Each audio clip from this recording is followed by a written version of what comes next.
Morning Year 7s, we are at the end of the Tempest now in our final scene, but I want something called an epilogue, so I'll come back to that later. But for now, this is essentially the final scene where all of those different story strands get pulled together and all the questions are meant to be resolved. So the first thing I want you to do is I've put a grid of all of the different characters on the screen and on your PowerPoint. What I want you to do is copy that into your books, and in between each character draw an arrow where you think there's a connection and explain why that connection is. So for instance, if you look at the slide now, between Prospero and Miranda, I've put one's a father, one's a daughter, aren't they? So there's a family relationship there, and then you need to add arrows between the other characters to link them together. Okay, so pause the video, have a go at this, and then unpause it when you've finished. Okay, so you should be looking at the kind of links like that. Alonso is, because he's king of Naples. That means you can then say he's essentially in charge of everyone, perhaps. Or you might say, well, Antonio is Prospero's brother, so let's link them together. Let's link Gonzalo with Prospero and Miranda because he's actually been quite a friend and a supporter of them. Let's link Ariel to Prospero because he or she has been serving Prospero as a sort of magical assistant. We have Caliban can link to Stefano because he believes that Stefano is some kind of god. Sycorax and Caliban link because Sycorax is Caliban's mother. Prospero and Sycorax because Prospero banished Sycorax. So there's lots of links you can make there in terms of especially Prospero, but also the plot that's gone on behind the scenes almost of Miranda and Ferdinand's engagement. So our next task is to actually now read the first half of Act 5, Scene 1.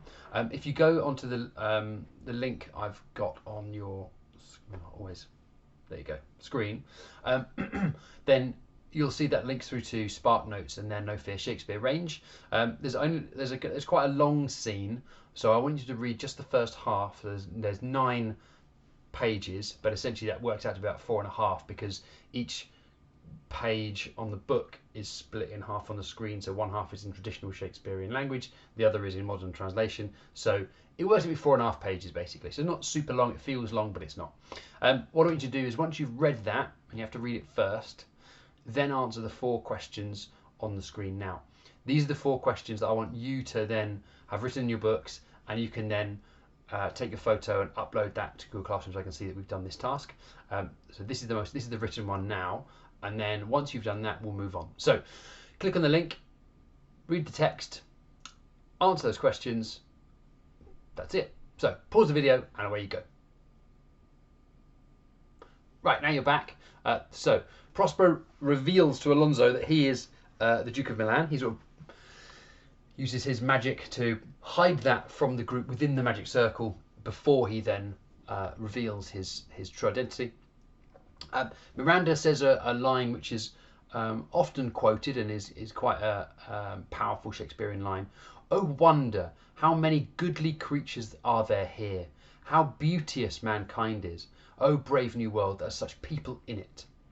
Now, she's saying that in terms of the plotting, the narrative, because the kind of, you can almost envisage the little house where her and Ferdinand, I'll do it this way, sorry, the house that her and Ferdinand are in, is lifted away so that Alonso can see them playing chess together, which is the answer to question number 3.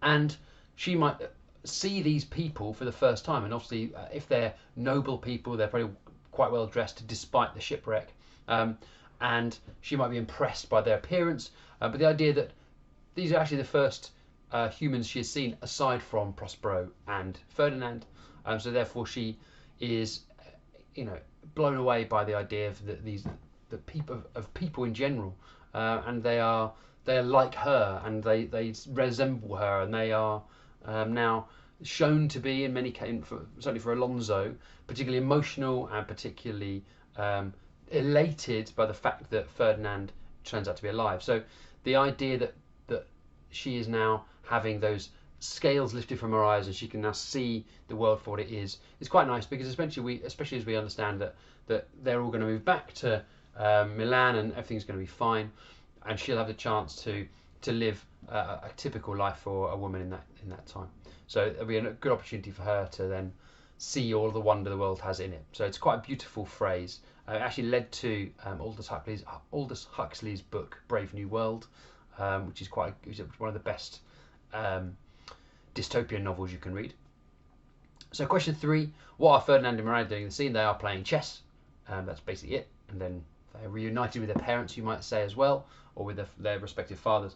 And number 4, what does Prospero stop Alonso from doing at the end of this section of this scene? Well, he stops him from sort of apologising and being overly sorry for what he did. Prospero demonstrates quite a surprising level of forgiveness and mercy on Alonso. So it's interesting how he, as a character, he's gone from being quite, you would assume, quite aggressive and spiteful at the beginning to more merciful at the end.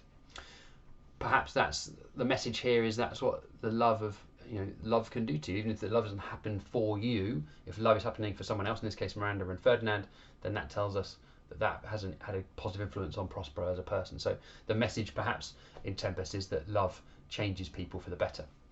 Okay, our next task and the final task is there are 6 lines I've given you here which Prospero has said to different characters, and I want you to figure out who he's saying them to and then explain what impression that gives us of his relationship with them. So we'll bring it back to the idea of relationships. I'm going to ask you to pause the video, then I'll show you who he said the lines to, but I'm not going to tell you what impression that gives you because that's up to you. So when you're ready, pause the video. Right, so the first one, Prospero says, "Behold, Sir King." I mean, that should probably tell you, who it is. Obviously, that's Alonso. So this is when he reveals him, "Behold, Sir King, the wronged Duke of Milan, Prospero. For more assurance that a living prince does now speak to thee, I embrace thy body, and to thee and thy company I bid a hearty welcome." So he has revealed himself and his identity to Alonso. Now, next. "But you, my brace of lords, so were I so minded, I here could pluck his highness's frown upon you and justify you traitors. At this time I will tell no tales." So here Prospero is speaking to all of them. So a brace is more than one.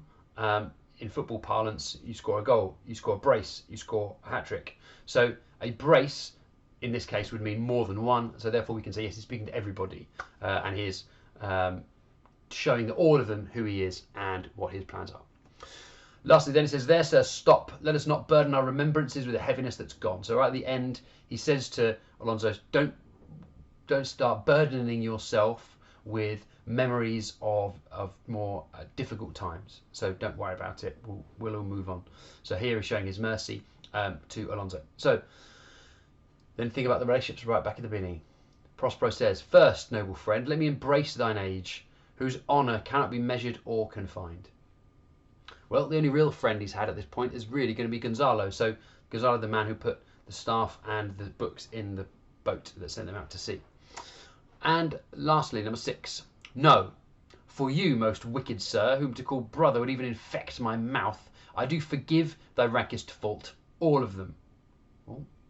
Well, we know that Antonio is Prospero's brother, so it must be him. The idea that he's even forgiven his brother who has betrayed him and banished him shows an incredible change in characteristics for Prospero.